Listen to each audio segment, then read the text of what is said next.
there. So very exciting video today. I should probably realise from the backdrop we are doing something space themed today. So I have an animation coming up that is going to be set around a spaceman or an astronaut.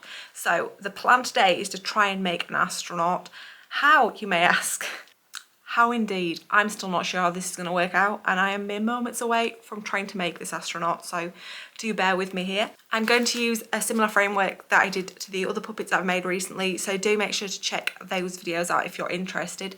So this is a basic framework I'm going to be working with. I've already painted his shoes black, but there's still a lot to do. So let's stop hanging around up here in space and actually get to work. So to start with, I've just made a very basic puppet skeleton. Basically, I've just done a main skeleton with wire. I've then bulked it up with some sponge and some masking tape and used some epoxy clay to secure it, and also to make his feet, which I've painted black for the shoes. We can leave the head for the time being. For the moment, we just need to make an outfit.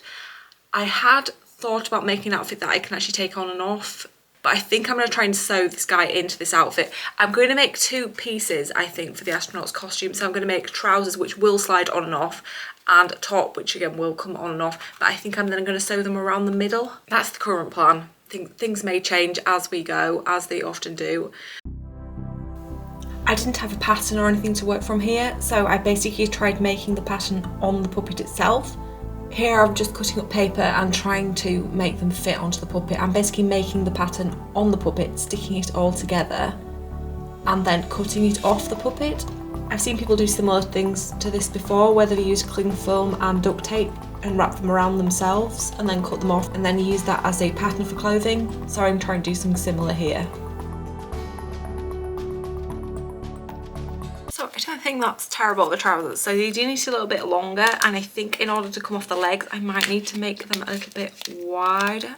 I am also going to try and make them a bit higher waist. I hate high-waisted anything with a passion, but I think we're better going with high-waisted just because it's easier if things overlap. Don't want him sat in like a little belly top because that is not appropriate in space. So I cut the paper off the body and then used that to make a template. And then, as discussed, I've basically made the pattern slightly bigger.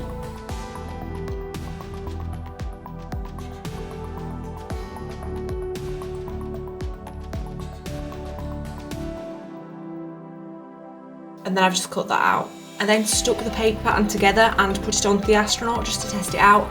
And the waist was a little bit voluminous. Now, I personally don't mind a little bit of extra give around the waist because snacks. But I think this was a bit excessive, so I've altered the pattern to make the waist a bit smaller. What are we going to use in terms of fabric? Now I need to use white fabric, so obviously astronauts do wear different coloured outfits. I did have a look into this, and while I have seen astronauts in different coloured outfits, mainly orange for some reason, not sure why that is, they mainly tend to wear those inside the spaceship, and from what I can tell, they always wear white spacesuits when they're actually operating in space itself. Also, this astronaut is part of an animation where I'm using both a in-person astronaut and a hologram of an astronaut. Now the holograms of the astronauts are based on pictures. Now I have a whole box here full of pictures of astronauts, and the astronauts all look like this. So they're all wearing a very basic white outfit. So basically, because I don't want to do them all again, I'm gonna have to make this astronaut look as much like this as I can. If I own anything white, I can't trust myself with white anything. It's gonna end up with like chocolate melted into it or something, because apparently I'm a small child who can't be trusted with white fabrics. Also, who's got the time for doing a whitewash? Not me. Anyway, we're going to be using white. I will see if I can look into actually why white's used. I wonder if it's something to do with reflecting light or something in space. I'll go check with the good people at NASA. I did have a look into this, and the reason that white is used is because white's reflective, meaning that it can reflect both light and radiation in space. Of course, the main reason you would have those up in space is from the sun. So that's the main reason they're wearing white, apparently. So I've got some plain white cotton. This is a fat quarter, which is, we've spoken about in previous videos. They're just like a really small piece of fabric. It's normally 50 centimetres by 50 centimetres, and they're really great if you just need small bits of fabric for small craft things. Obviously the animation creatures are very small. It's not like if you're making a dress for yourself or something. And then we've also got some felt. Now I think felt's probably what I'm going to use to start off with. I said this you can also buy in really small bits. I just got it from the local haberdashery, but you can get it from craft stores, and eBay is great for any sort of craft items. I think this is going to look a bit weightier, and it's going to be a bit easier to sort of mould it into shape. You've also got the bonus, as I said before, you don't have to seam the bottom of it because this is just nice. It doesn't fray like the edge of normal fabric seams. So obviously I will have to sew the garment together, but I'm not going to have to worry about all the edges and stuff. And as this is a fiddly enough thing to start with, I don't really want to have to add any extra problems to the list. So I think I'm going to try using this to start. We can obviously go back and use the plain cotton, but I'm going to have a go with this to start with. I've got 2 big bits because we're already accommodating for some mistakes, guys. So then I basically just drew out that pattern that we've already made onto the felt. I drew 2 out and then just cut them out with some scissors, making sure to leave a seam allowance for when I sew it up. And then I very excitedly started sewing it together. And I have sewn the wrong bits together. Excellent. You see, this is why I buy more felt, because I just can't work out. Is it me or patterns? I just don't understand. I feel like I'm doing algebra. I'm so confused. Anyway, let's get some more felt and try again. I cut the pattern pieces out again and then went back to my sewing machine, and I'm happy to say that this time I did actually sew the pieces together correctly. As you can see, I was absolutely thrilled that I'd done this correctly, even if they were a little bit voluminous. So as you can see, what I've done when I've actually put the trousers on, I've then gone in and pleated them at the back and then hand stitched them so they're perfectly fitted to the astronaut. Then our astronaut just needed some gloves. I'm using the same technique that I normally use for puppet hands. So what I'm basically doing is I'm sandwiching the end of the hand between 2 pieces of felt using a glue gun. I'm then waiting for that to dry, which isn't very long with a glue gun, and then cutting around the hand so that you have a little mitten-like hand at the end of each arm.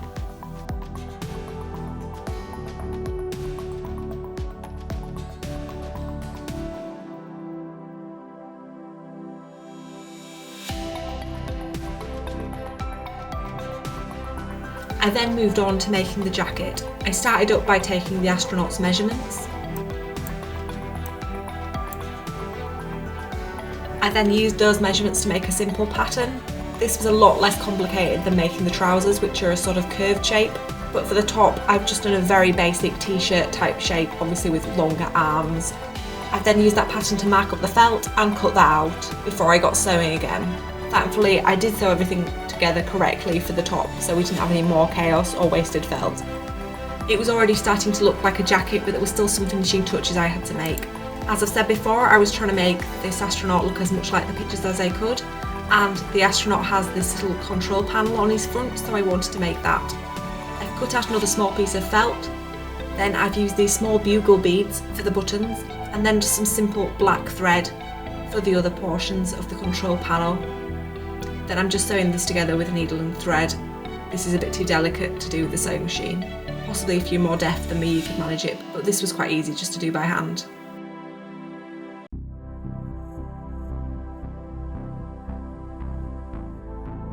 I then had these little badges to make on the astronaut's arms. I just sewed these in by hand again using a needle and some embroidery silk. I used orange embroidery silk just because I thought it was quite vibrant and fun. So I've just sewn the little, I don't really know what we're calling it, control panel onto his jacket here, and I just need to put it on him now. I have left quite a small opening around the neck area, but because he doesn't really have a neck so much as just like a metal stick, I don't really need to worry about that. Anyway, what I do need to worry about is, does it fit him? I've not tried it on yet. This could go very wrong quite abruptly, but hopefully not. So we're just going to see if he fits into his little jacket. This is always such a nerve-wracking bit. Can you imagine at this stage? Absolutely doesn't fit. No, I have to do the whole thing again. I think I'll be screaming if that happens, but it's going quite well so far. Yay, and he fits in lovely there, looking great. I then got the astronaut dressed up in his new jacket and sewed it onto him. I'd made it a bit big so there was a bit of overlap, and then I just tried to neaten it up at the back. We won't see the back too much during the animation, so I wasn't overly concerned, but I still wanted it to look semi-neat.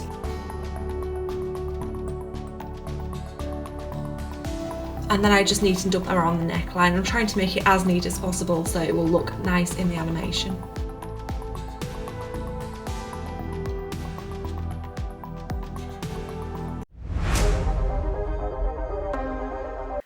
I've been having a think, and I have been to the local sporting goods store and I have bought some ping pong balls, also known as table tennis balls.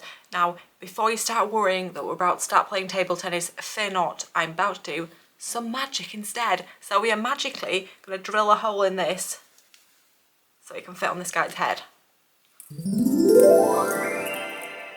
And ta-da!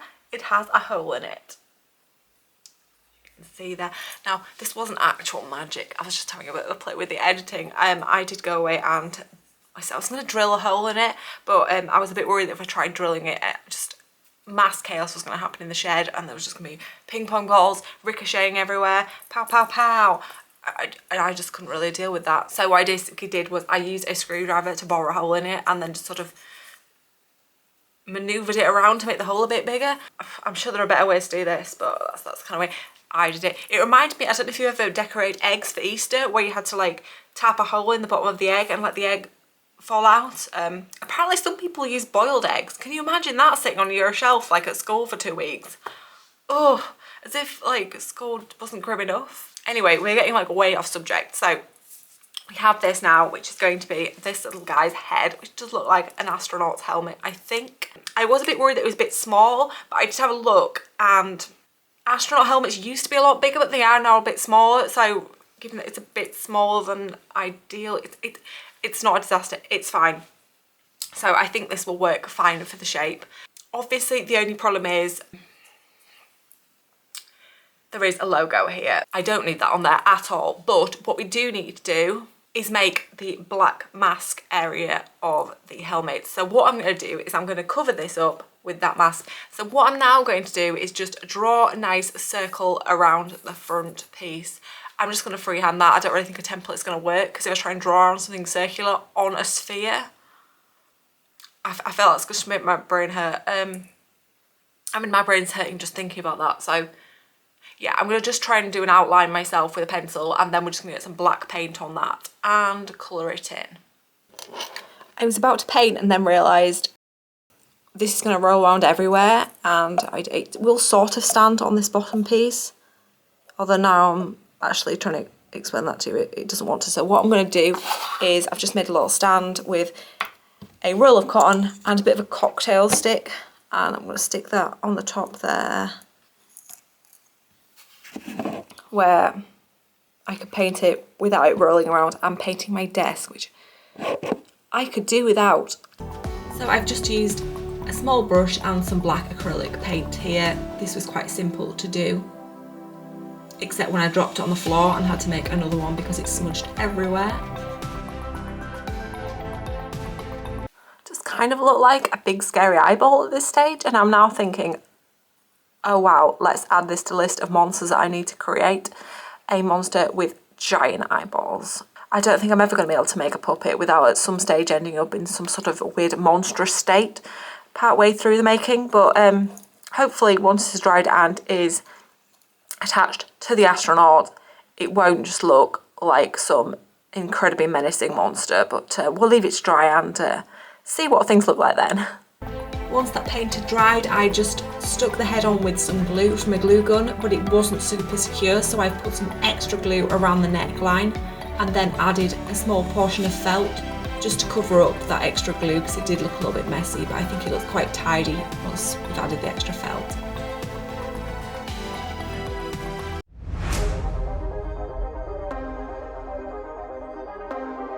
So as I have previously spoken about, we are making the astronaut to match these little paper astronauts that I made. I'm also going to use in this animation. So if you'll note on both of these, he's wearing a sort of backpack type situation. You can see that here, and then again here outside of him. Now, this was just basically a picture I found of an astronaut that I drew this off, and they all seem to have this backpack thing. Now, I don't really know much about astronaut business, space travel.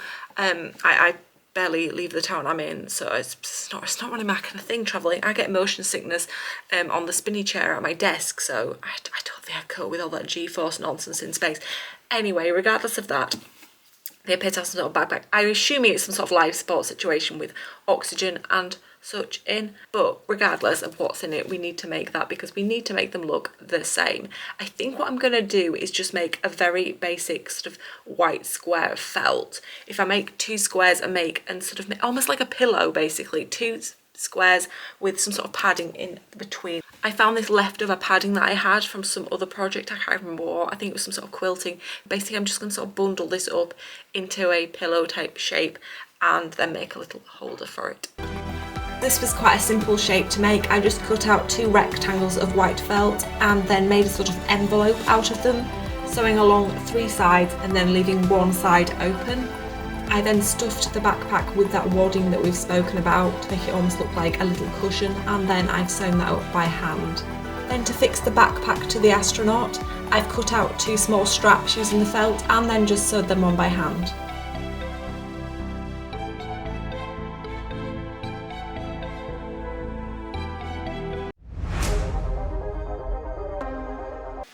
And our little astronaut is all done. I'm really happy with him. I think he looks really cute, but let's break down the pros and the cons. So I think looking at him, you can see that this is an astronaut. You don't need any further explanation. He just turns up and you're like, yeah, that's an astronaut.